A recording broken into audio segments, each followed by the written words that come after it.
Associate Professor at the Institute of Health Policy and Management at the Erasmus University in Rotterdam, the Netherlands.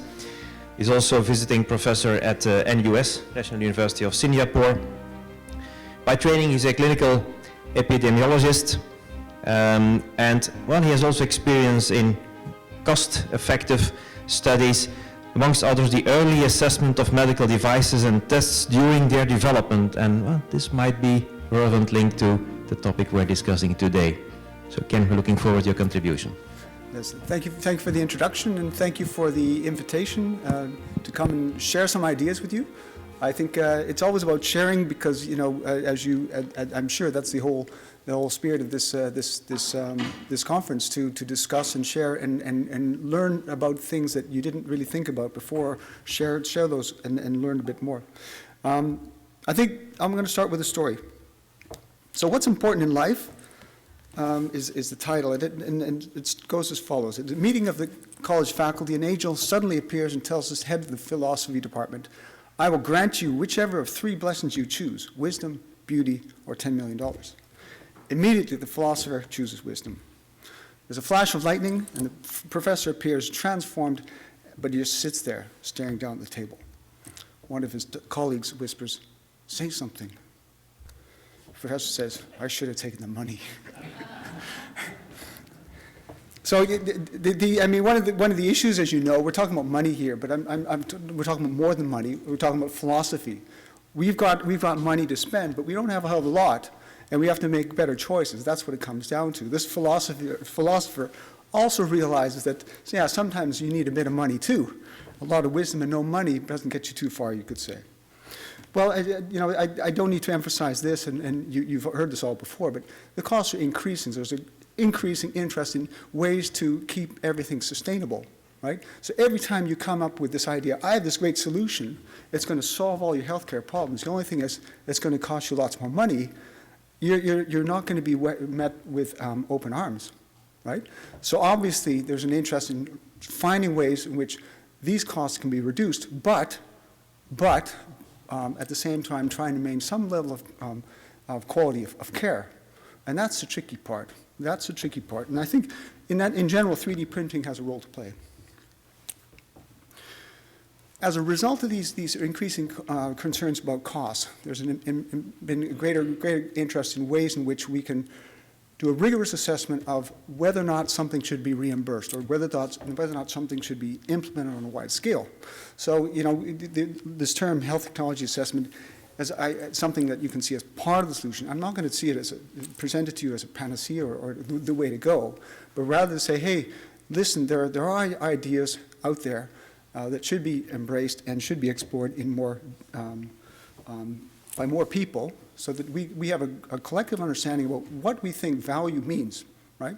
So this involves this kind of assessment from diverse perspectives and includes aspects such as evidence-based medicine. Cost-effectiveness analysis represents one part of that element, okay?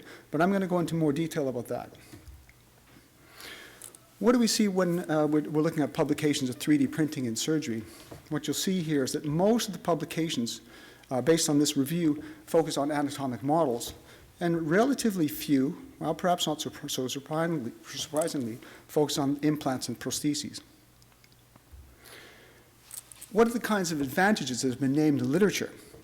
Now, not surprisingly, you knowing what you already know, you would see here preoperative planning, accuracy, things that you've already discussed.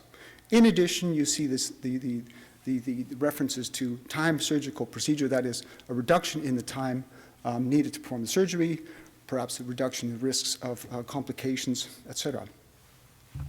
In addition, what you see here down here is costs.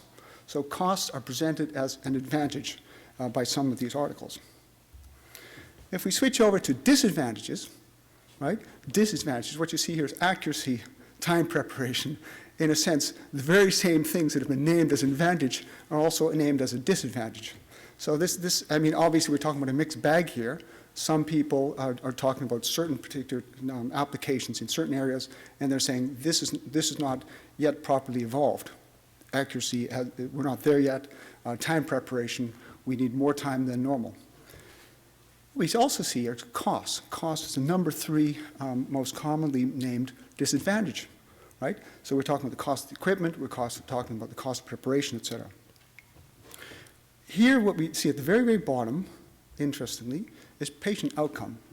Lack of data for determining patient outcome, which I don't see as a disadvantage of 3D printing per se, but rather an indication that we've got a long way to go when it comes to collecting that kind of evidence that reimbursement authorities and others would need. So that's sort of a snapshot version of what we've seen in the past, but obviously we want to look forward. If we're talking about 3D printing as the solution, right, the technology, which is what you see a lot in the engineering community, if I can refer to it as that, is a focus on the solution, a focus on the technology itself, and saying this is the best thing since whatever, right? And then the focus becomes the technology, when in fact it's important to switch to the patient population. Basically say, we've got a great thing going, which patient population could we use it on? But it's also important to consider what the alternative ways there are to treat them, and that includes current care, but it could include competing technologies that are also in development, right? So keeping in mind who the competition is and working out where they could be going. What you also see is focus on the PICO, in other words, the patient population, the intervention, the comparator, which could be more than one comparator, and the outcomes, which are generally referred to as the cost and effectiveness, but you can think of multiple outcomes, such as patient satisfaction. But these are, by and large, the 2 most important outcomes out there. Now, you've probably heard about this yesterday, but we're talking about cost effectiveness. In other words, if we see an increase in costs from 3D printing or whatever, and if we also see an increase in effectiveness, we have to ask ourselves, how much extra money are we willing to pay to gain that 1 extra unit of cost of effectiveness? That's the issue here. But we're supposing here that we have to pay some extra money to gain some effectiveness. But I'm going to return to that point in a moment. The other issue is about clinical effectiveness and clinical effectiveness. We can think about a variety of different kinds of ways to define effectiveness. We can think about treatment success, complications, hospital mortality. The question is, are patients or payers really interested in other outcomes than just these kinds of outcomes? And we can think about ways in which these kinds of outcomes could inevitably or eventually determine or have an impact on death. Do people live longer because they're treated differently? To what extent will they suffer less based on reduction in symptoms like pain? And to what extent could it improve their overall quality of life? Now, not surprisingly, there are ways or metrics that are now available to combine the different kinds of advantages of a particular technology or treatment approach by means of, well, just simple statistics. But we combine the impact on life expectancy with the impact on quality of life to get these quality-adjusted life years. I think you might have heard this already before yesterday, but I'm just going to review it just for a moment, if you don't mind. Here we see basically without this health technology. So we can say without the 3D printing solution, this is the quality of life that we get, the overall QALYs, the area under the curve, if you like. And if we introduce this new treatment approach, we see that there's an improvement in quality of life during the period in which this person would have died, but we also see that the patient lives longer, right? And in many cases, we have to think carefully, what do we really expect of a technology? Is it going to prolong life, right? And to what extent will it actually improve quality of life? And with many 3D printing solutions, I'm not convinced. I don't think people will live longer. That's not the issue. The point is that because of pain, they're going to be suffering for a longer period of time, not just 30 days, 90 days, or a year, but over a longer period of time, okay? And that's something to keep in mind. So to return to the issue about this cost versus effectiveness, we can think, okay, if we see this new particular technology that is going to be more effective and going to reduce costs, we've got it. This is a really, really nice thing, right? And I say treatment's always acceptable. I don't think it always is, but we can just for now assume that that's the case. If, on the other hand, we come up with this great new technology that actually is more costly but also reduces health because of extra complications, that's not a very good thing. Now, maybe in time we could reduce the risk of complications because of issues with sterilization or whatever. Maybe those could be switched, addressed, but then we're talking about something that has to be addressed in the before it can be rolled out. Obviously, in other particular cases, we're talking about increase in cost and increase in effectiveness, and there we've got to be a bit uncertain. How much, or payers will be uncertain, how much more is it going to cost? Is it going to cost an extra $1, $10,000, $100,000, $1 million to gain that one particular healthy life year? So the question would be, to what extent can we expect 3D printing to be down here? Because a lot of people think it can save us money, and implicitly, many of us would suggest that it could improve health as well because of improvement in accuracy or whatever. What goes into affecting that cost effectiveness anyway, right? Because this is the important point. If we know or we think this is what we've got to show payers, how do we come up with the evidence in order to demonstrate to them that what we have here, or this particular solution, is going to be cost effective?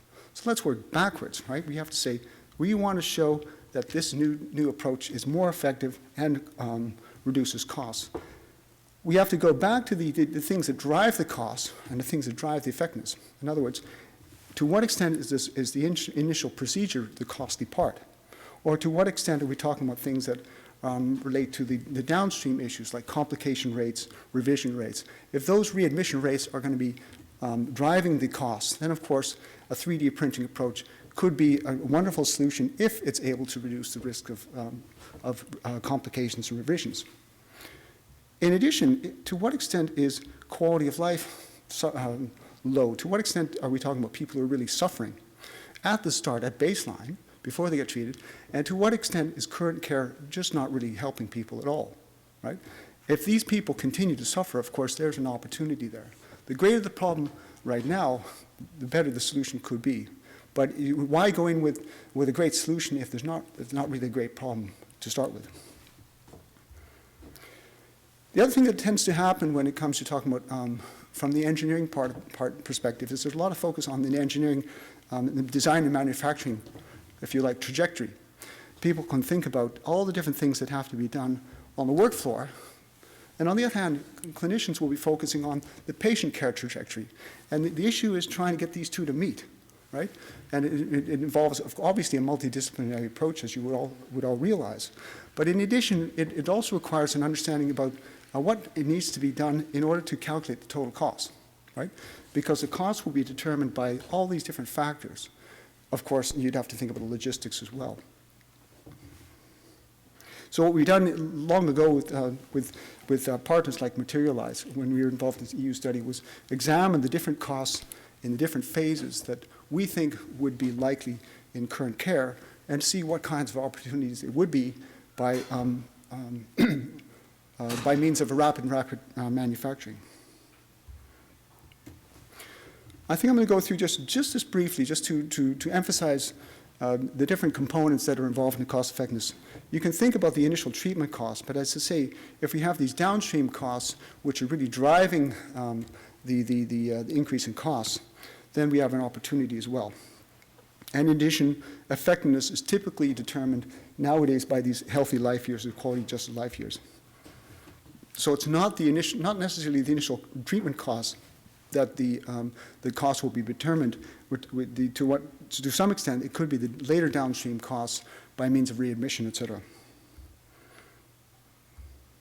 So in this simple example using total hip arthroplasty, here you see that there's a slight increase in the treatment costs and a slight increase in down treatment costs, but ultimately we're talking about 1,000 pounds to gain 0.2 QALYs, so a couple of healthy months, which can be viewed as, as cost effective, since we're talking about 6,000 pounds to gain one healthy life year.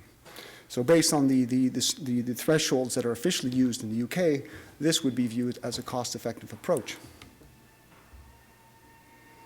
So in this particular case, cost-effective doesn't mean cost savings, but it means that the increase in costs are acceptable given the increase in health. Another thing to consider is this, based on a dinosaur parable. Some tourists at the Museum of Natural History were marveling at the dinosaur bones, and one of them asked the guard, "Can you tell me how old these bones are?" The guard replied, "They're 3,000,004 years old, 4 years and 6 months old." "That's a very exact number," said the tourist. "How do you know their age so precisely?" The guard said, "Well, the dinosaur bones were 3 million years old when I started working here, and that was 4.5 years ago." And maybe you understand where I'm coming from. The point is, if you come up with these estimates, right, what I just showed you, 7,000 pounds to gain one healthy life here, how certain are you? How certain are you with the data that you have? And of course, then we're talking about these confidence intervals, standard errors, and those kinds of things, because that's what payers would want too. Because if they go for this, they want to have some level of certainty about the opportunity to save money. And if you say, well, confidence interval like this, that would get them concerned. Certainly when it comes to the potential budget impact, right? So obviously the impact of reimbursing something that hasn't been reimbursed before, or in reimbursing more, is greater if we're talking about high volume kinds of applications.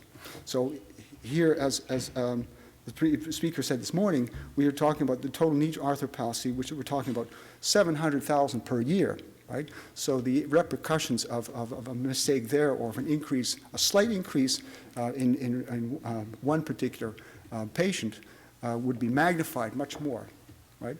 So that's why it's important to think about the budget impact, and not just about the individual impact on an individual patient. So what's needed to assess the value of 3D printing in healthcare properly? And I'd say a sufficient understanding of the current healthcare problems. You can't come in with a solution if you don't have a good understanding of the problems. And those could be hospital specific. You can't say every single hospital has the same problems. Some hospitals might be working pretty efficiently. Some surgeons might be working pretty efficiently. You have to have an understanding about where those problems lie and whether they relate to a particular hospital or a particular patient. Right?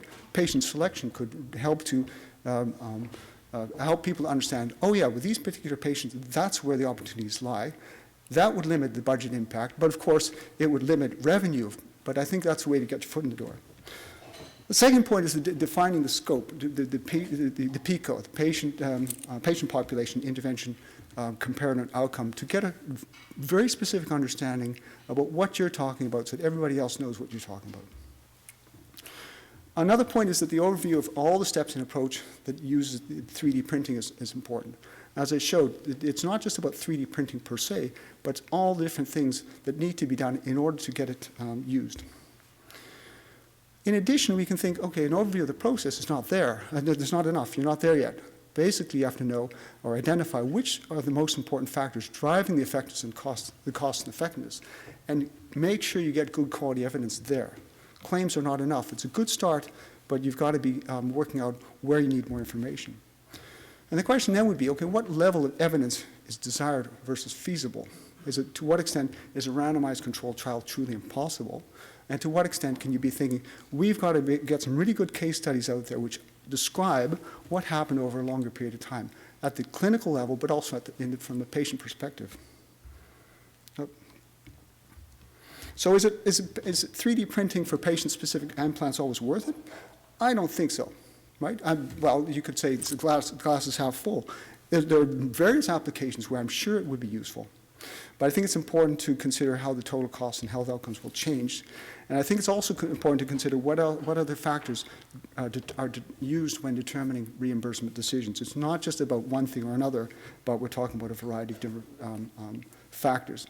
Another issue is that, the issue about early what-if analyses, which can help to understand which applications are worth considering from a business perspective. And I think it can also be used to work out what the potential cost effectiveness could be. So as I say, if you identify which factors are important, that can help you to determine which evidence needs to be collected before putting in a good case for reimbursement. Thank you.